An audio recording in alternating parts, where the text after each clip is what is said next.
Bienvenue sur les cours de Jean-Phi pour un corrigé de l'épreuve de mathématiques 1 MPSI du concours commun INP 2024. La partie 1, la question 1, eh bien T1 suit une loi géométrique de paramètre P.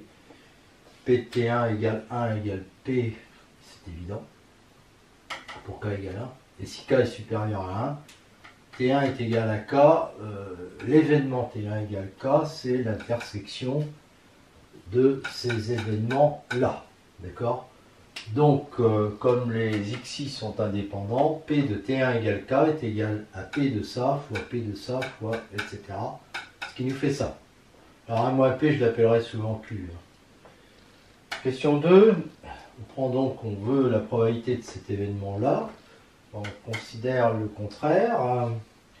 Et la probabilité du contraire, puisque tous les événements sont incompatibles, là, hein, les 2 à 2, ça va être la somme des probabilités des T1 égale K. Donc P de A bar est égal, je peux mettre P en facteur, et ça va être la somme de 1 à plus l'infini des Q à la puissance K moins 1. Ce qui fait P sur 1, P fois 1 sur 1 moins P, c'est-à-dire 1. Donc P de A est égal à 0. Donc on est quasi certain d'avoir au moins un client, ce qui n'est pas très étonnant. Ensuite, on nous demande, alors on est dans la fonction génératrice de T1, donc ça va être égal à ça. Donc, je vous laisse vérifier, ça fait ça. On factorise pour avoir les mêmes coefficients. On fait une petite translation ici, et c'est défini pour valeur absolue de Qt inférieure à 1, c'est-à-dire valeur absolue de T inférieure à 1 sur Q, et GT1 de T, ça va donc être PT sur 1 moins Qt. Voilà. Alors, GT1 de T, question 4, dérivable, pour ça. Et, alors, le 1 d'ailleurs, là au passage, je ne l'ai pas écrit moi ici. Enfin, jusqu'à maintenant ça va. Je peux calculer la dérivée. Voilà. Donc ça fait, je vous laisse vérifier, hein, on dérive ce truc-là, et donc on trouve ça. Alors, l'espérance de T1, ben, la dérivée elle existe en 1. Pourquoi elle existe en 1? Parce que 1 est inférieur à 1 sur Q. Donc ça j'aurais dû mettre 1 est inférieur à 1 sur Q, parce que Q est inférieur à 1. Et donc l'espérance de T1, c'est la dérivée de Gx en 1. Donc ça nous fait P sur 1 moins Q au carré. On dit P sur P au carré, c'est-à-dire 1 sur P. Voilà. Par ailleurs, G'(T1), enfin GT1 est deux fois dérivable. On peut dériver G' de T1.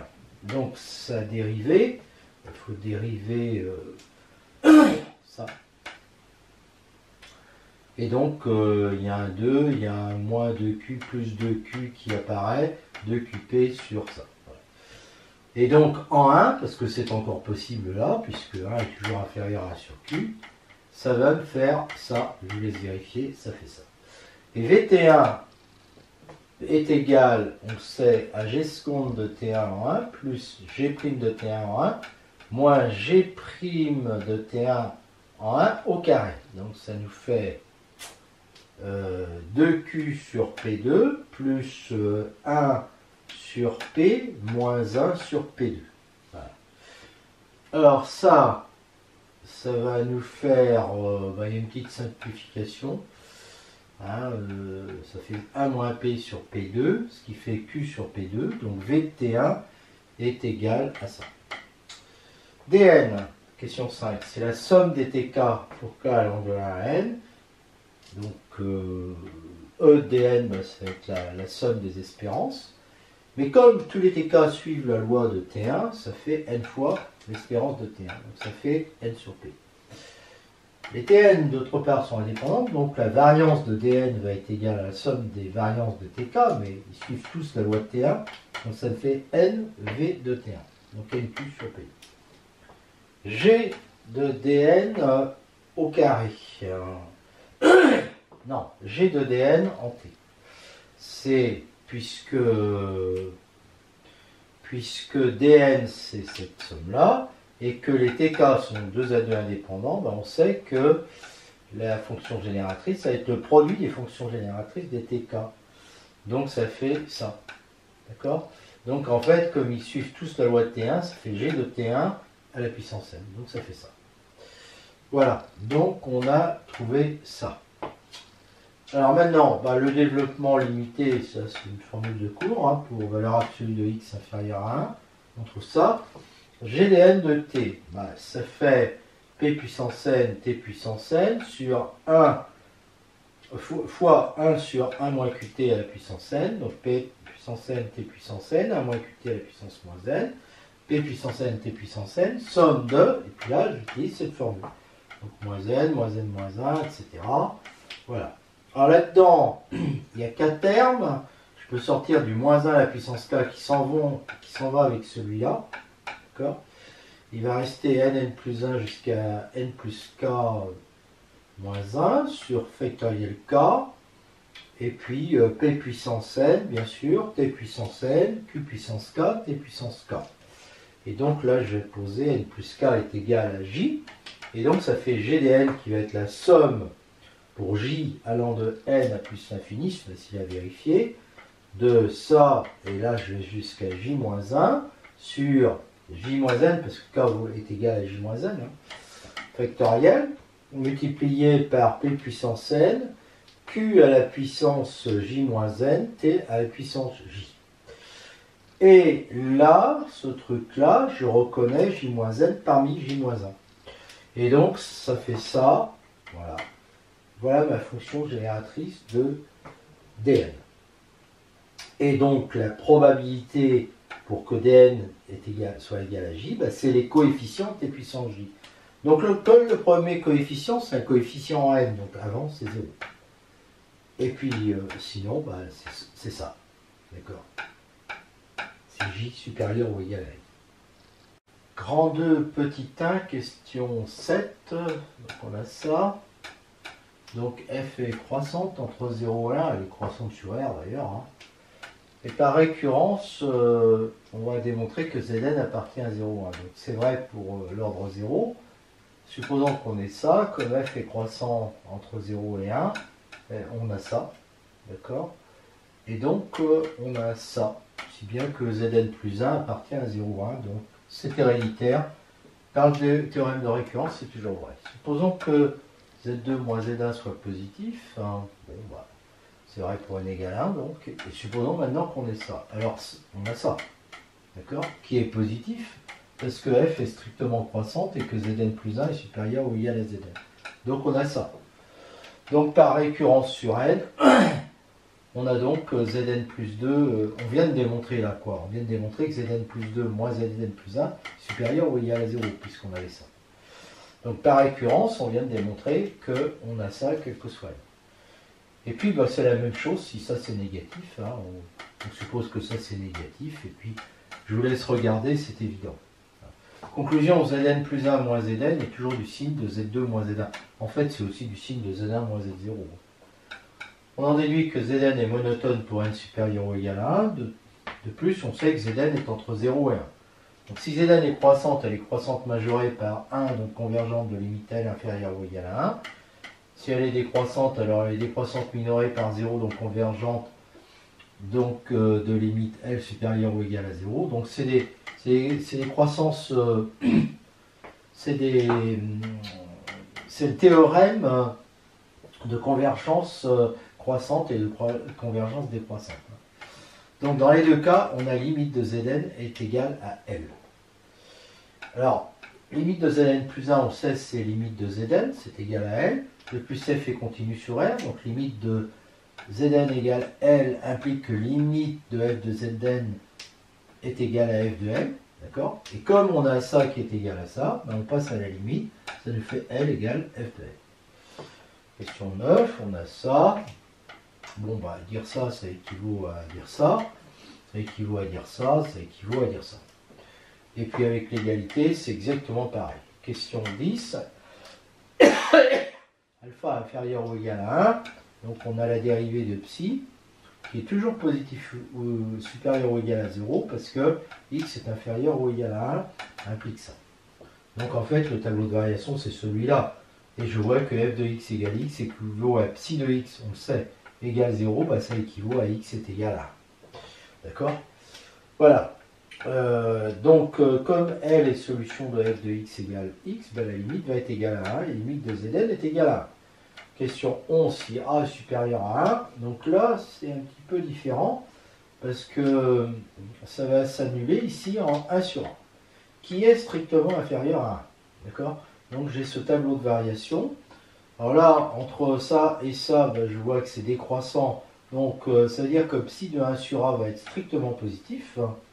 Et donc là, on passe de moins alpha, moins à l'infini, à psi de 1 sur A qui est strictement positif. Donc là, ça s'annule une fois entre 0 et 1 sur A, d'après le théorème des valeurs intermédiaires. Donc cette solution, je l'appelle alpha. Et donc j'ai f de x égale x équivaut à psi de x égale 0, ça je l'avais toujours. Et là, ça équivaut à x égale alpha ou 1. Il y a deux solutions. Z1 appartient à cet intervalle, donc fz1 est inférieur ou égal à f alpha, puisque f est croissante. Donc z2 est inférieur ou égal à alpha, et par une récurrence sur n, on obtient que Zn est inférieur ou égal à alpha, quel que soit n. Donc la limite de Zn est inférieure ou égale à alpha, donc forcément elle est égale à alpha. Et si on est dans ce cas-là, psi de Z1 est supérieur ou égal à 0, donc f de Z1 est inférieur ou égal à Z1. Et donc Z2 est inférieur ou égal à Z1. On sait que Zn plus 1 est inférieur ou égal à Zn, quel que soit n. Donc la suite Zn est décroissante, et donc Zn est inférieur ou égal à Z1, quel que soit n. Et donc on est dans cette situation-là. Donc la limite de Zn ne peut pas être égale à 1. Donc elle est égale à alpha. Et donc dans les deux cas, elle est égale à alpha. La question 12. Z égale la réunion de ces événements est réalisée s'il existe un n tel que Vn égale 0. Mais alors, pour tous les autres supérieurs, on aura Vn égale 0. Donc ça veut dire qu'à partir d'un certain moment, il n'y a plus de clients. Nn, le nombre de clients arrivés dans les files d'attente dans l'intervalle 1n, bah, il est égal à la somme des xk, où les xk sont indépendantes et suivent des lois de Bernoulli.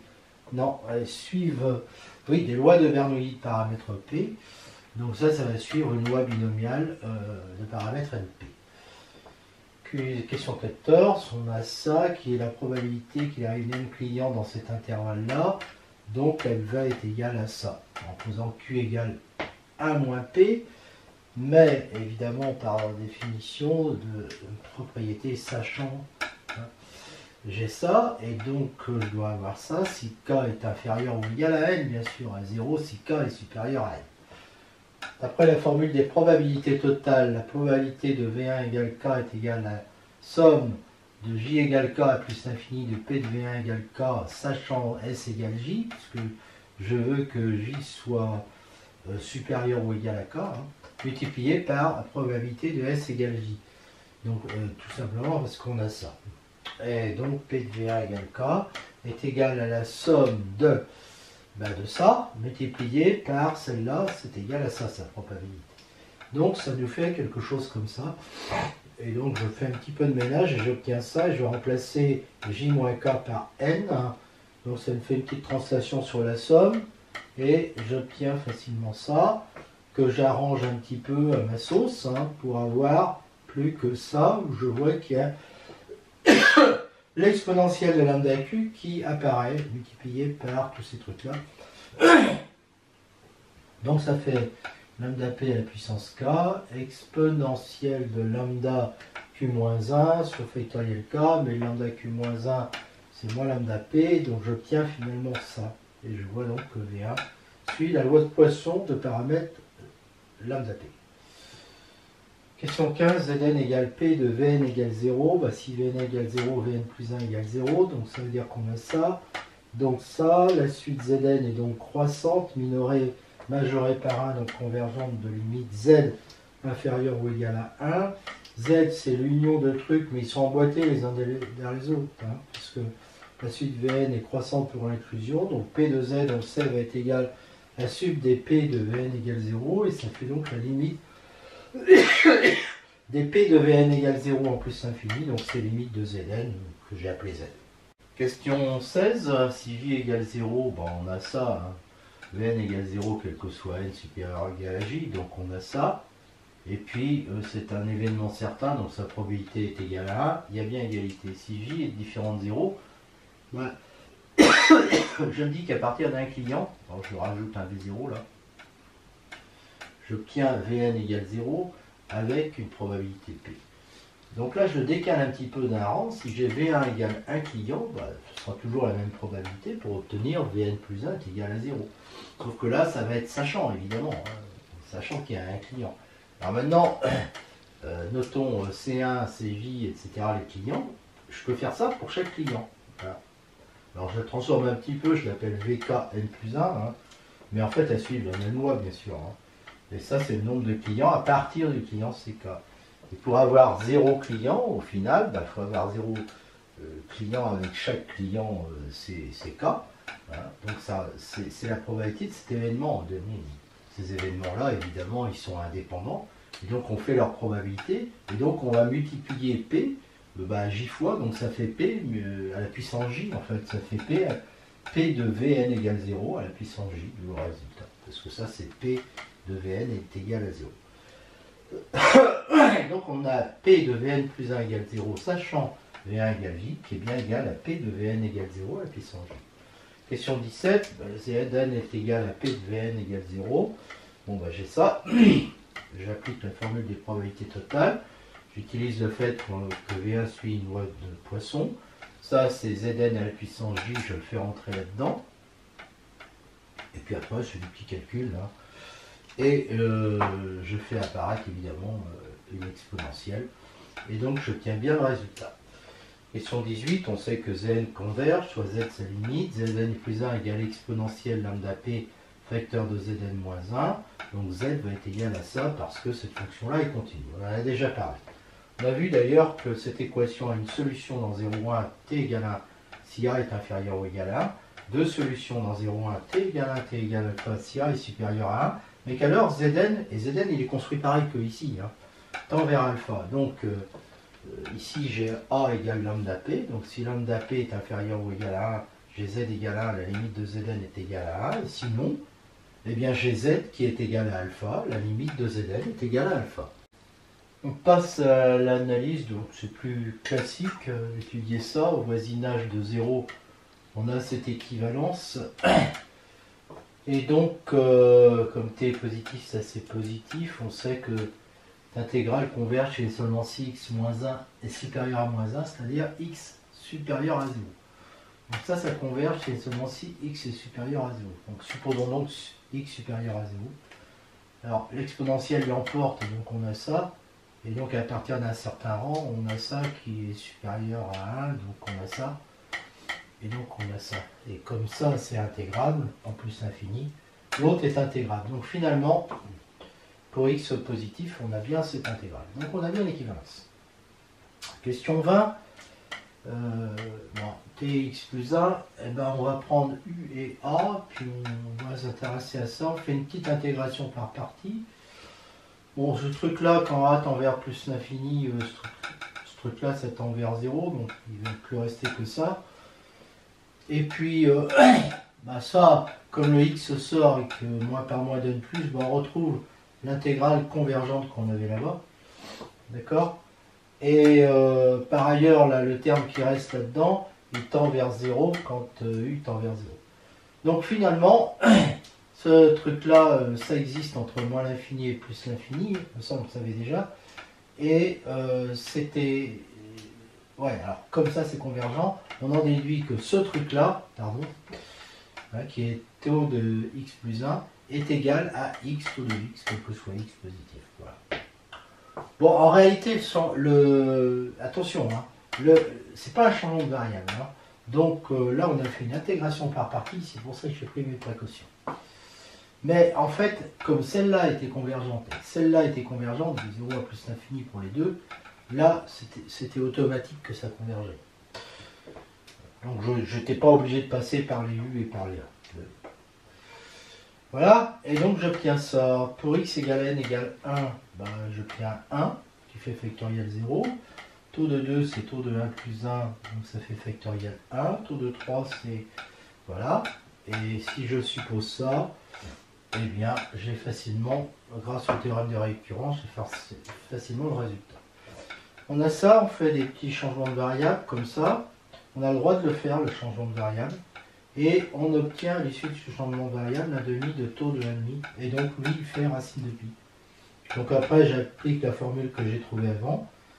Et ça fait racine de pi sur 2. Et puis maintenant, ça, eh bien, c'est vrai pour n égale 0 et n égale 1, pour 2. Supposons que ça soit vrai à l'ordre n. Donc, j'applique le résultat précédent. Et puis, ça me fait ça. Puis après, je fais un petit peu de ménage au niveau des factoriels et des puissances de 2. Et j'obtiens ça. Donc, la formule, ce que j'avais supposé. Donc, la formule est héréditaire. Voilà. Et donc, d'après le théorème de récurrence, on a bien toujours ça, quel que soit n appartenant à n. Question 12. Donc, j'ai ça. Et je veux démontrer ça. Bon, si n est égal à 1, c'est évident. Je vais lire. Supposons maintenant que ça soit vrai à l'ordre n, et on le démontre à l'ordre n plus 1. Donc j'ai ça, que je modifie un peu, en disant que ça fait ça. Enfin, je ne modifie rien du tout d'ailleurs. C'est ici que je modifie. D'accord. Bon. Celui-là, en fait, alors, rho n, c'est égal à ln de n moins ça. D'accord. Donc ça, je l'ai ici. J'ai le ln de n moins ça. Je l'ai ici. Et donc, ce rho n, je vais l'intégrer à ça. Et donc, j'ai ça. Et donc, j'ai la propriété 1 qui est vraie à l'ordre n plus 1, donc toujours vrai d'après le théorème de récurrence. Question 23. Rho k est égal à ça. Ce qui fait ln de k, moins somme de 0 à k de ln de t, moins somme de k à k plus 1,5 ln de t. Et puis je fais la même chose ici, moins somme de k moins 1,5 à k, plus somme de 0 à k de ln de t. Donc, le ln de k, je peux toujours dire que c'est 1,5 de ln de k2, moins ln de, alors somme de 0 à 1,5 de ln de k plus u,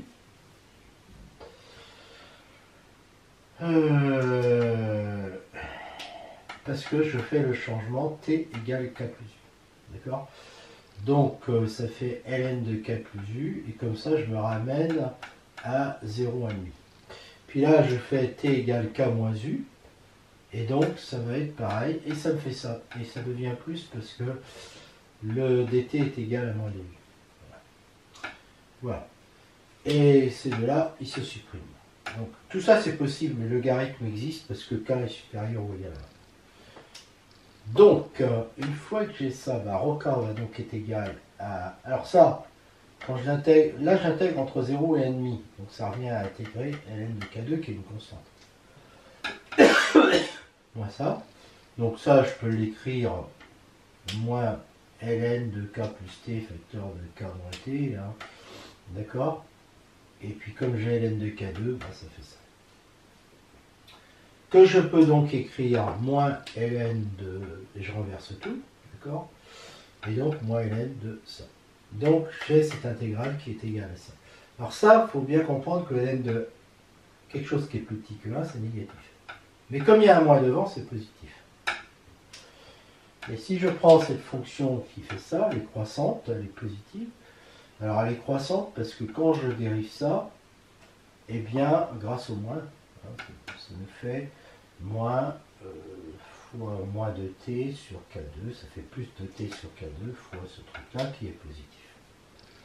Et fk positif, donc en fait, j'ai ça. Et fk de 1 en 1,5, ça fait 1 sur 4k2. Ça fait ln moins ln de 1 moins 1 sur 4k2. Donc, j'ai rho k qui est égal à ça. D'accord. Donc, il va être inférieur ou égal à 1,5 du sup.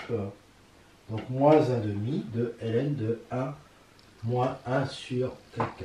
Or, ça, c'est équivalent à moins 1,5 ça c'est équivalent à moins 1 sur 4K2, c'est-à-dire 1 sur 8K2. Voilà. Et cette série-là est convergente, évidemment. Donc, j'en déduis que celle-là, qui est positive et petite, va être convergente. J'appelle rho sa limite. Ln de gamma de... Alors, question 25. Hein, gamma de n. Ça fait ça. Et ça, je peux l'intégrer.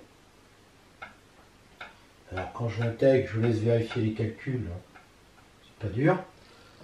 Ln de n moins 1,5, c'est ln de n facteur de 1 moins 1 sur 2n. Donc, ça fait ça. Donc, en fait, mon ln de gamma n va être égal à n moins 1,5 ln de n moins n. Il y a un plus 1 qui vient de 1,5 plus 1,5 plus 1 sur 2 ln de 2. Mais il va rester évidemment... Alors, il va rester quoi? Il va rester ça. Et puis, il va rester ce truc-là qui provient de ça. D'accord? Alors ça c'est un, et comme ln de 1 moins t en 0 est équivalent à moins t, ln de 1 moins 1 sur 2n est équivalent à moins 1 sur 2n, donc multiplié par n en fait, hein, ça va être équivalent à moins 1,5. Donc le un c'est un moins 1,5 plus quelque chose qui tend vers 0. Et la somme de 1, de 0, non c'est de 1 d'ailleurs, je sais plus trop, c'est doit être de 1, ouais c'est ça. La somme de 1 à n-1 des ρk, ça pour limite ρ, donc je peux toujours dire c'est ρ plus quelque chose qui tend vers 0. Donc là aussi, négligeable devant 1. Donc si je récapitule, limite de gamma n, ln de gamma n, c'est n moins 1,5 de ln de n, moins n, plus il y a un certain nombre de... Alors tout ça, ça va rentrer dans une constante. Il y a 1, il y a 1,5 de ln de 2, il y a 1,5 de ln de 2, il y a moins 1,5, alors je ne sais plus d'où il vient, bah si, c'est celui-là, hein, plus taux de 1, et puis ça c'est ρ plus taux de 1, d'accord? Tout ça, ça rentre dans une constante C, d'accord? Plus taux de 1, et c'est bien le résultat de ln de gamma de n est égal à ça, je prends l'exponentielle, donc ça fait ça, donc je vous laisse vérifier, c'est évident, hein. Donc le rapport tend vers 1, et donc il y a bien l'équivalence. Ici je fais ce changement de variable, puis ensuite c'est immédiat. Question 27, par récurrence, pour n égale 1, ça me fait ça. Et donc ça me fait 1 sur x moins 1 sur x plus 1 qui fait ça, et qui est bien égal à ça, donc c'est vrai. Supposons que ça soit vrai à l'ordre n. Gamma n plus 1 de x, je peux l'écrire comme ça. Alors là, l'astuce, il fallait essayer autre chose, voir que ça ne marchait pas. C'est que je l'écris comme ça. Donc je vais faire ça fois 1 et ça fois 2. D'accord? Donc ça fait ça. Alors, ici, je vais reconnaître n plus 1 à la puissance x sur n puissance x, gamma n de x. Et puis il y a l'autre qui fait n plus 1 à la puissance x fois cette intégrale. Et cette intégrale, je l'intègre par partie. Donc en commençant par intégrer ça. Donc ça fait ça. Et en dérivant ça, ensuite ça fait ça. Excusez-moi. Ça fait 0. Et donc là, j'obtiens x sur n plus 1 à la puissance... Oui, alors, pour faire apparaître finalement le gamma n plus 1 de x. Et pour ça, je suis obligé de diviser par n plus 1 à la puissance x. Et avec ce n plus 1, ça fait n plus 1 à la puissance x plus 1. Gamma n plus 1 de x. Donc, gamma n plus 1 de x est égal à ça, d'accord, moins x sur n plus 1, gamma n plus 1 de x. Je le fais passer de côté, d'accord, et donc ça nous fait ça, et donc ça nous fait, je remplace gamma n par sa valeur, hein.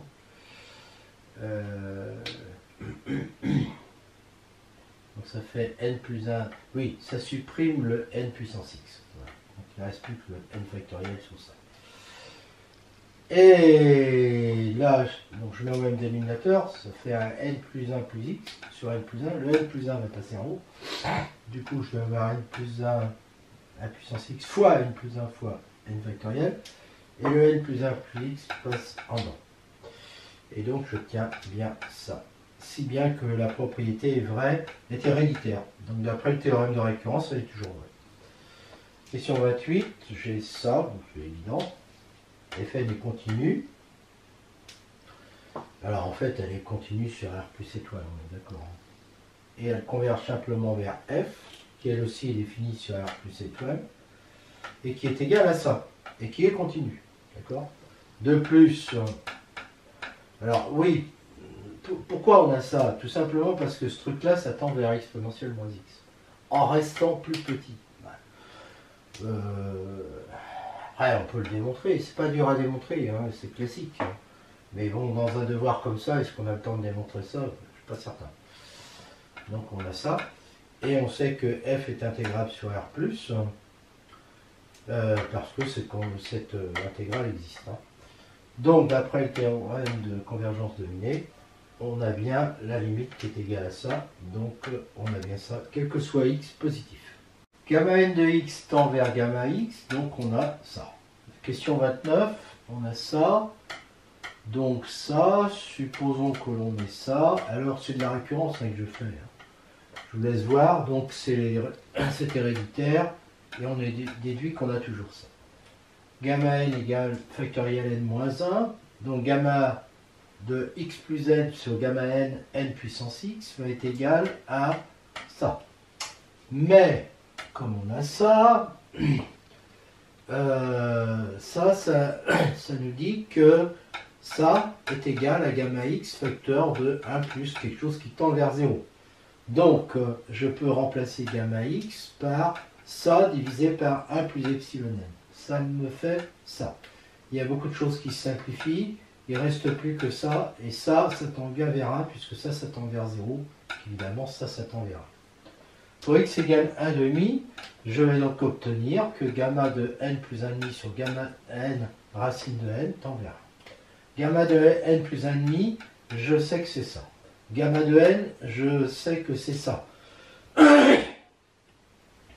Donc, un va être égal à 2n factoriel sur 2 puissance 2n n factoriel racine de pi sur, sur racine de n, pardon, gamma n, c'est-à-dire factoriel n moins 1. Voilà. Et factoriel n-1, c'est gamma n. Je sais que c'est équivalent à l'exponentielle c, n à la puissance n-1,5 exponentielle moins n. Donc, celui-là, qui est égal à n fois l'autre, va être équivalent à exponentielle c. Je multiplie ça par n, donc ça fait n à la puissance n plus 1,5 exponentielle moins n. Et je remplace n par 2n.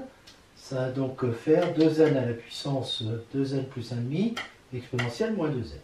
Donc, finalement, mon un va être équivalent à quoi? Eh bien, je remplace de factoriel 2n par ça. D'accord? Racine de pi. 2 puissance 2n, je n'y touche pas. Factoriel n, je le remplace par ça. Racine de n, j'y touche pas. Factoriel n-1, je le remplace par ça. D'accord? Tout se simplifie, presque tout. Et je vais trouver que ça me fait ça, c'est-à-dire racine de 2pi sur exponentielle c. D'accord? Attention, un est équivalent à ça. Donc il tend vers ça quand n tend vers plus l'infini. Mais je sais qu'il tend vers 1. D'accord? Donc ça veut dire que ça, c'est égal à 1. Donc exponentielle c est égal à racine de 2pi. Problème numéro 2. Question 30, on a J0 qui est égal à ça. Il suffit de regarder les colonnes pour voir que U0 de J égale J plus 1 si J est inférieur à P et que U0 de P égale 0. Donc quand je fais U0 carré de J, je vais obtenir U0 de J plus 1, c'est-à-dire J plus 2 si J plus 1 est inférieur à P. Alors, si on n'a pas ça, ça veut dire que on a J qui est égal à P ou P moins 1. D'accord? Donc U0 carré de EP, ben, c'est U0 de 0, ça fait 0. U0 carré de EP moins 1, c'est U0 de EP, ça fait 0. Voilà. Donc J0 carré est égal à ça. Montrons par récurrence que U0 à la puissance K de Vj est égal à ça, avec ces conditions. Supposons le résultat vrai à l'ordre K inférieur à P. U0 de K plus 1 de J, ça va faire U0 de J plus K. Si J plus K moins 1 est inférieur à P. Donc, ça va être égal à E, J plus K plus 1 si J plus K est inférieur à P, et 0 sinon. D'accord? Et U0 à la puissance K plus 1 de J va être égal à U0 de 0, et est égal à 0 si J plus K moins 1 est supérieur ou égal à P. Donc finalement, on va trouver que ça, c'est égal à ça, et ça, 0 autrement. Donc, c'est bien héréditaire. On trouve ça, si vous voulez, à l'ordre K plus 1. Donc c'est toujours vrai. Donc pour K égale P moins 1, ça va me donner que U0 à la puissance P moins 1 de J va être égal à E, J plus P moins 1 pour ça, c'est-à-dire pour J inférieur à 2, c'est-à-dire J égale 1. Donc pour J égale 1, on trouve ça, donc ça veut dire que U0 de puissance P moins 1 est différent de 0. Hein. J égale 1, ben, ça fait EP, quoi. D'accord? Donc voilà. Et sinon, ça fait 0 si J est supérieur ou égal à 2. Et U0 à la puissance P de J va être égal à E, J plus P, si on a ça, mais ça, on ne l'a jamais. Et c'est donc en fait toujours mieux. Donc U0 à la puissance P égale 0. U0 à la puissance P moins 1 ne le fait pas. Donc J0 est nilpotent d'indice P. 31, J lambda est triangulaire sub, donc son spectre est réduit à lambda, c'est la diagonale. Hein. Et on a évidemment ça, qui est nilpotent d'ordre P, donc le noyau de ça, c'est ça. Donc l'espace propre, bah, c'est la droite engendrée par EP. V est stable, question 32, par Uj, soit X appartenant à V. Uj de lambda appartient à V. D'accord? Donc Uj de X appartient à V. Mais comme X appartient à V, ben lambda X appartient à V. Donc ça appartient à V. Donc U0 de X appartient à V, parce que ça, c'est U0 de X. Quel que soit X appartenant à V, donc V est stable par U0. Si V est stable par U0, soit X appartient à V, U0 de X appartient à V, c'est-à-dire que ça appartient à V, mais X appartient à V, donc U lambda X, de U lambda de X appartient à V, hein, quel que soit X appartenant à V, d'accord? Donc ça veut dire que V est stable par U lambda. Donc on a bien l'équivalence. V est stable par U lambda, on a une base de V qu'on complète. La matrice de U lambda relativement à cette base va être comme ça. Question 34, donc c'était 33 ça. Le polynôme caractéristique, bon, il ne change pas hein, quand on change de base, c'est celui de J lambda. Donc il est égal à lambda moins x à la puissance P. Mais ici, dans cette base, il est égal à ce déterminant, c'est-à-dire moins x à la puissance P moins K multiplié par le polynôme caractéristique de V, qui donc va diviser le polynôme caractéristique de U lambda, c'est-à-dire ça. Donc, ce qui montre que x égale lambda est l'unique valeur propre de V. Soit E lambda, le sous-espace propre de V.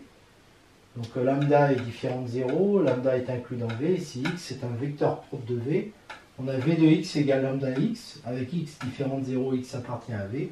Donc U lambda de x est égal à 0, donc x appartient à un quart de U lambda, et on sait que lui, il est égal à ça, donc x est égal à alpha EP, alpha différent de 0, donc EP appartient à E lambda, qui est inclus dans V. Donc EP appartient à V.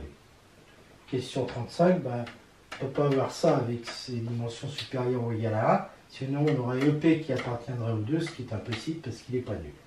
Question 36 du cran 2, x0 un vecteur propre pour J lambda, donc on a ça, x tilde de t est égal à ça, il est de classe C1 et sa dérivée est égale à ça, est égal à lambda x tilde de t. J lambda x0 égale lambda x0, donc J lambda d'exponentielle lambda t x0, bon, ça revient juste à multiplier par exponentielle lambda t, donc ça fait ça. Donc je vois que J lambda de x tilde de t est égal à lambda x tilde de t. D'accord? Donc le x' x tilde' de t qui est égal à lambda x tilde de t, eh bien, va être égal donc à j lambda de x tilde de t, ce qui prouve que x tilde est solution de S. Question 37, phi de t égale exponentielle t j lambda est égal à exponentielle lambda t somme de 0 à p-1 dt k sur k factoriel j0 à la puissance k, donc j'intègre l'exponentielle dedans, j'appelle uk de t cette fonction, ak c'est 1 sur factoriel k j0 à la puissance k, et donc phi de t moins phi de t0 sur t moins t0, c'est la somme de ces trucs-là. D'accord? Seulement uk il est dérivable, et ça quand t tend vers t0, ça va tendre vers la dérivée de uk en t0. D'accord? Donc phi est dérivable. Pour k égale 0, ben, la dérivée de uk c'est ça. Pour k supérieur à 0, c'est ça. Et donc finalement, phi prime de t, j'ai mis à part donc le premier k, hein, pour k égale 0, qui fait ça. Et puis pour les autres, ça va être ça. Alors maintenant, si je calcule j lambda d'exponentielle de t j lambda, ça fait ça. Mais j lambda, c'est j0 plus lambda ip. Donc, ça va faire un j0 qui multiplie celui-là, puis ip, lui, quand il multiplie celui-là, ça reste. Donc, la somme va être égale à ça, à ça. Là, je fais une petite translation sur k. Donc, j'obtiens ça, plus ça. Alors, j0 à la puissance p, le dernier ici, il est nul, donc pas de problème. Là, je vais sortir le premier. Alors, le premier, c'est pour k égale 0. Il vaut lambda exponentielle lambda t ip. Voilà. Plus, et je me retrouve avec ça. Alors, je me retrouve avec ça parce que je remarque que ce truc-là, c'est pareil que k sur factoriel k. Donc, je fais apparaître celui-là. D'accord? Et je trouve bien phi prime de t. Donc, phi prime de t est bien égal à j lambda de exponentielle de t j lambda, quel que soit t appartient à R. Alors, on a vu ça. On remarque que ça, c'est égal à ça.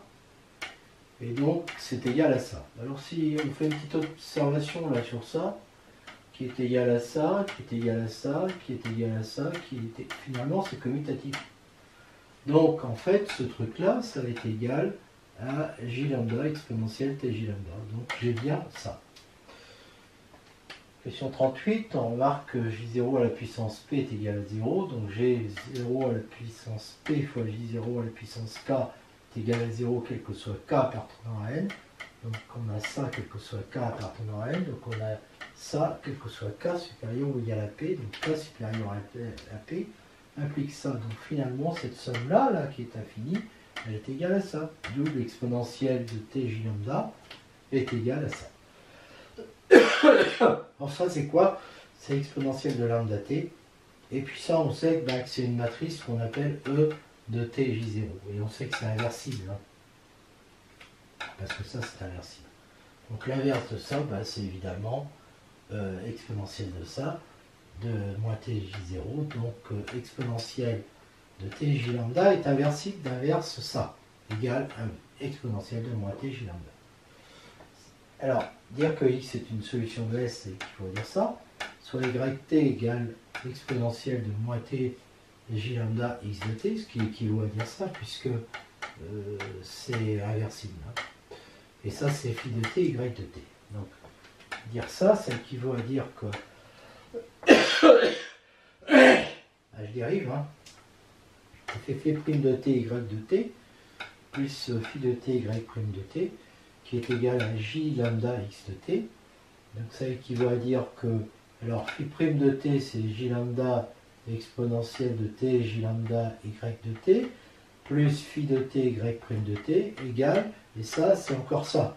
Donc ça se simplifie, ça équivaut à dire que phi de t, y prime de t est égal à 0, c'est-à-dire que l'on a ça, mais comme ça c'est inversible, ça équivaut à dire que y prime de t égale 0.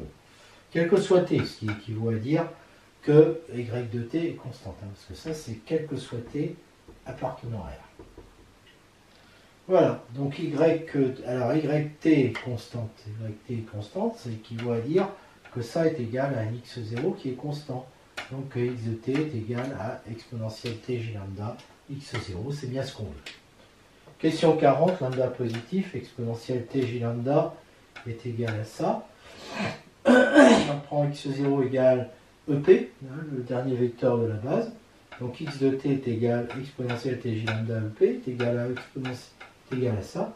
Mais ça, j0 puissance k EP, bien, j0 appliqué à EP, ça fait 0. Donc pour k supérieur ou égal à 1, ici, il n'y aura que des zéros. Donc il va rester que j0 à la puissance 0 sur factoriel 0, ça fait l'identité. T à la puissance 0, ça fait l'identité impliquée à EP, et multipliée par exponentielle lambda p. Donc ça fait donc exponentielle lambda p EP.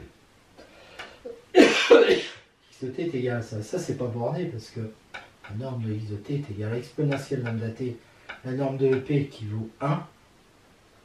Donc ça fait exponentielle lambda t. Comme lambda est positif, la limite de la norme de x de t qui est égale à la limite d'exponentielle lambda t quand t est envers plus l'infini est égale à plus l'infini parce que lambda est positif. Donc question 41. Donc y égale à x, yi est donné par cette formule, norme de ax au carré, c'est la somme des y carré, c'est-à-dire ça. Maintenant si je calcule n de a multiplié par la norme de x au carré, c'est-à-dire norme de a au carré, norme de x au carré, ça va me faire ça. Et quel que soit i, quand je prends ça, valeur absolue, c'est du produit scalaire de ça et de ça, et donc c'est inférieur ou égal à ça fois ça. Donc au carré, ça nous fait ça. Et là, je vois apparaître norme de x au carré. D'accord? Donc, quand je fais norme de x au carré, ça va être inférieur ou égal à ce truc-là. D'accord? Et donc, quand je le sors, c'est égal. Je vois que ça va être, et ça c'est égal à na au carré multiplié par norme de x au carré. Et donc, j'ai bien prouvé que norme de ax est inférieur ou égal à norme de a multiplié par norme de x. Alors, les solutions de S sont comme ça. Norme de xt est égale à norme de ax au carré, avec a c'est ça, alors a c'est ça, c'est-à-dire ça, et c'est inférieur ou égal à na multiplié par norme de x0. Alors pour p égale 4, pour se donner une idée de ce qui se passe, hein, je vous laisse vérifier, la matrice A elle va être comme ça, d'accord? Et donc quand on passe au cas général, la matrice A, elle est comme ça. Donc si je prends x0 qui est là, bon, na au carré, alors je calcule na d'abord, et ben ça fait exponentielle de la... Alors comme je vais au carré, je fais ça, puis là je regarde combien il y a de 1, ben, il y en a p, je les mets au carré à chaque fois. Hein. Ces termes-là, ben, il y en a p-1, t au carré sur factoriel 1 au carré, puis ensuite ceux-là derrière, il y en a p-2, t puissance 4 sur factoriel 2 au carré, et il y a lui qui est tout seul à la fin. D'accord? Et donc ça, en fait, c'est quoi? C'est exponentielle de lambda t multiplié par un gros polynôme. Et donc, je vois que na est égal à exponentielle lambda t racine du polynôme. Eh bien, parce que le polynôme, il est forcément positif. Hein. Norme de x au carré, c'est inférieur, parce que finalement, j'ai pas besoin de ça. Hein. J'ai écrit ça, mais j'ai pas besoin. C'est inférieur ou égal à n de a au carré, norme de x0 au carré. Et bien ça va être, et ça c'est égal à quoi? C'est égal à ça, fois ça, multiplié par ça. Bon. Mais la limite d'exponentielle de lambda t p de t, dont t envers plus l'infini, est égale à 0 parce que lambda est négatif. Et donc la limite de norme de x de t quand t envers plus l'infini est égale à 0. D'accord? Alors j'ai mis ici x0 est différent de 0, mais en fait, si x0 est égal à 0, c'est pareil. Donc, x de t est borné sur R+, parce qu'à partir d'un certain rang, on a ça, et que comme x de t est continu, elle est aussi bornée là-dessus, d'accord? Voilà, donc pour x0 égale 0, je viens de le dire, hein, c'est borné aussi. Donc en fait, je vois que toutes les solutions sont bornées sur R+. Dernière question, pour lambda égale 0, je prends x0, x de t qui est égal à ça, yp va être égal à ça, et ça en fait,